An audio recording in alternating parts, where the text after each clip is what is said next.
عمران خان صاحب سے بہت طویل ملاقات ہوئی اور خان صاحب کا ایک ہی پیغام ہے اب قوم کے لیے، اور وہ یہ ہے کہ اب حالات اس نہج پر آ گئے ہیں کہ اس قوم کو یہ کہا جا رہا ہے کہ اس ملک میں کوئی قانون نہیں ہے، اس ملک میں کوئی شرافت نہیں ہے۔ جو یہ واقعہ ہوا کل سعد اللہ بلوچ صاحب کی بیٹی اہلیہ دیگر گھر کی خواتین کو ہراساں کیا گیا، اغوا کیا گیا، اور جب تک وہ نمودار نہیں ہوئے، اپنی گرفتاری نہیں دی انہوں نے، اس وقت تک ان خواتین کو حبس بیجا میں رکھا گیا۔ یہ انتہائی شرم کا مقام ہے۔ ہم سب کی مائیں بہنیں بیٹیاں ہیں۔ اگر ریاست اس سطح پہ آ گئی ہے کہ اب وہ ایک آئینی ترمیم کے لیے دباؤ ڈالنے کے لیے لوگوں کی بیٹیوں اور بیویوں کو اغوا کرتی ہے، تو پھر اب ہمارے پاس اس کے سوا کوئی راستہ نہیں ہے کہ ہم سڑکوں پر آئیں۔ عمران خان صاحب نے کہا کہ اب آپ یاد رکھیے کہ پاکستان کا مستقبل پاکستان کے عوام کے ہاتھ میں ہے۔ یہ بات کوئی صرف پی ٹی آئی یا پی ٹی آئی کے ووٹر کے لیے نہیں ہے، ہر پاکستانی کے لیے ہے۔ آپ اگر یہ چاہتے ہیں کہ پاکستان میں شرافت رہے، پاکستان میں آئین اور قانون کا کوئی شائبہ بھی باقی رہے، تو اب آپ کو تیار ہونا ہوگا، آپ کو پاکستان کو بچانا ہوگا۔ ہم آپ کا ساتھ دیں گے۔ پاکستان آج ایک ایسی ریاست بن چکا ہے جس کا مقصد صرف ایک چھوٹے سے طبقے کو فائدہ پہنچانا ہے۔ انگریزی میں کہتے ہیں ایلیٹ کیپچر۔ ایک طبقہ ہے جس میں شامل ہیں کچھ لوگ جو یہ سمجھتے ہیں کہ نچوڑو اس ملک کو، جو یہ سمجھتے ہیں کہ اس ملک میں جبر کا نظام قائم کرو اور اس ملک سے فائدہ اٹھا کر باہر بھاگ جاؤ، جن کی جائیدادیں باہر ہیں، جن کی زندگیاں باہر ہیں، بچے باہر ہیں۔ تو عمران خان صاحب کا آج پیغام یہ ہے کہ کسی ملک میں فلاح نہیں ہو سکتی، معاشی ترقی نہیں ہو سکتی، انویسٹمنٹ جس کو ہم کہتے ہیں سرمایہ کاری نہیں ہو سکتی جس ملک میں قانون نہ ہو۔ پاکستان میں پچھلے سال 2023 میں پاکستان کی تاریخ کی کم ترین سرمایہ کاری ہوئی ہے۔ یہ کہا جاتا تھا $100 بلین آنے کو ہیں۔ ہم نے دیکھا کہ 1 بلین بھی بڑی مشکل سے آیا، جبکہ ایک چھوٹا سا شہر سنگاپور، اس میں $140 بلین کی سرمایہ کاری ہوئی۔ تو پاکستان کیا ہے، یہ اس کی حقیقت پوری دنیا کے سامنے اب کھل چکی ہے۔ ہم نے پاکستان کو فلاح کی جانب موڑنا ہے، پاکستان کو حقیقی معنوں میں ایک فلاحی جمہوری اسلامی مملکت بنانا ہے۔ اس کے لیے پاکستان کے ہر شہری کا فرض ہے کہ وہ باہر نکلے، اپنی آواز بلند کرے۔ یہ کال عمران خان صاحب عنقریب دیں گے۔ ہم ابھی بھی توقع کرتے ہیں کہ ہوش کے ناخن لیے جائیں گے۔ ریاست میں جو لوگ اقتدار پر قابض ہیں اور جعلی طریقے سے قابض ہیں، وہ احساس کریں گے کہ اس ملک کو وہ کس کھائی کی جانب لے کر جا رہے ہیں۔ لیکن اگر ایسا نہیں ہوتا تو پھر ہمارے پاس اور کوئی چارہ نہیں ہوگا۔ یہ جد و جہد پرامن ہوگی، آئینی ہوگی، لیکن ایک جہاد ہوگا۔ آج ہم یہ دیکھتے ہیں ہمایوں دلاور جس نے خان صاحب کو ایک جعلی مقدمے میں سزا دی اور ایک انتہائی وانڈے طریقے سے سزا دی، جس کی سزا ہائی کورٹ میں ختم ہو چکی ہے، اس کو فائدہ پہنچانے کے لیے اربوں روپے کی اراضی اس کے نام کی گئی ہے۔ ہم اسی طرح دیکھتے ہیں کہ محسن نقوی صاحب کو اٹھا کر اقتدار دے دیا گیا ہے۔ پہلے ان کو وزیر اعلیٰ بنایا گیا، اب ان کو پی سی بی اور اندرونی جو وزارت ہے، وزارت داخلہ، وہ دے دی گئی۔ تو یہ وہ لوگ ہیں جو کہیں نہ کہیں آپ کو فائدہ پہنچاتے ہیں۔ فائدے کے عوض آپ ان کو اٹھاتے ہیں، ابھارتے ہیں، چاہے قانون، آئین، شرافت، کچھ بھی باقی نہ بچے۔ اب ہم یہ دیکھ رہے ہیں کہ قاضی فائز عیسیٰ صاحب کو طول دینے کے لیے اس ملک میں ایک جبر کا نیا دور شروع کر دیا گیا ہے۔ ہمارے ایم این ایز کو ڈرایا دھمکایا جا رہا ہے، ان کو ٹوٹنے پر مجبور کیا جا رہا ہے۔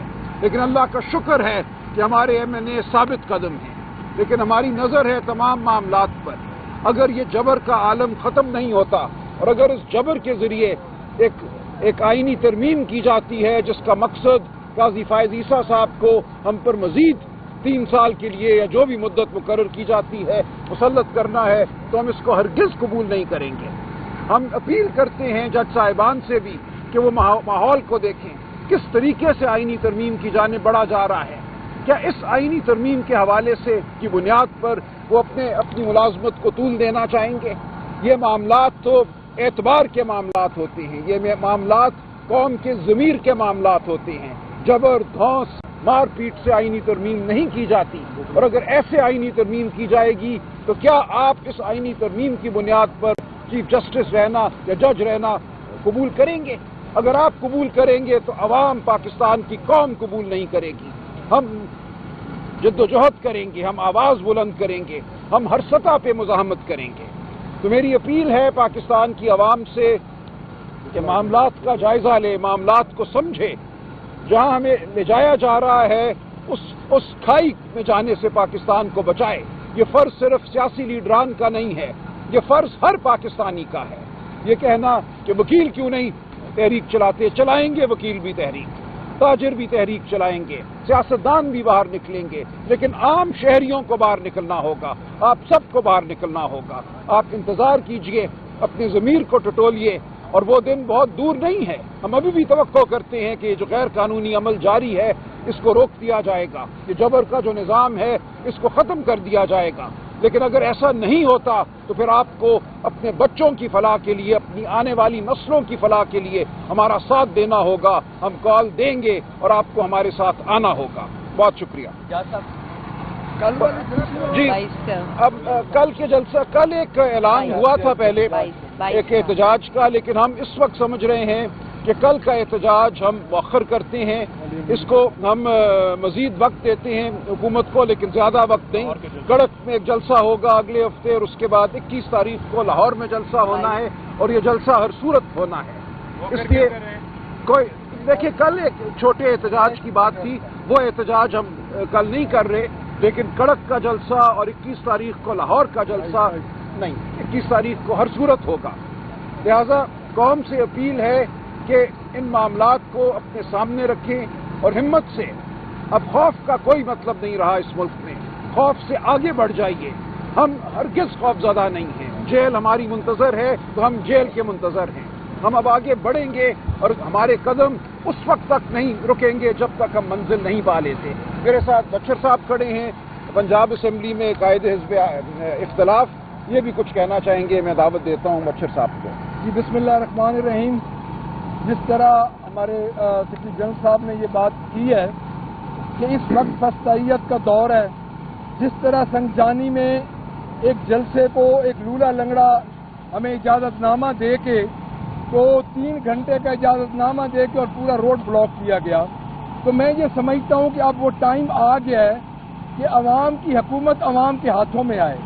اور میں یہ دوبارہ کہوں گا کہ ان کے لانے والوں کو کہ جس طرح 9 سپٹمبر کی رات کو جو شبخون ہوا اور جس طرح پارلیمنٹ پہ حملہ ہوا، یہ یاد دلاتی ہے ہمیں مارشل لا کے دور کی.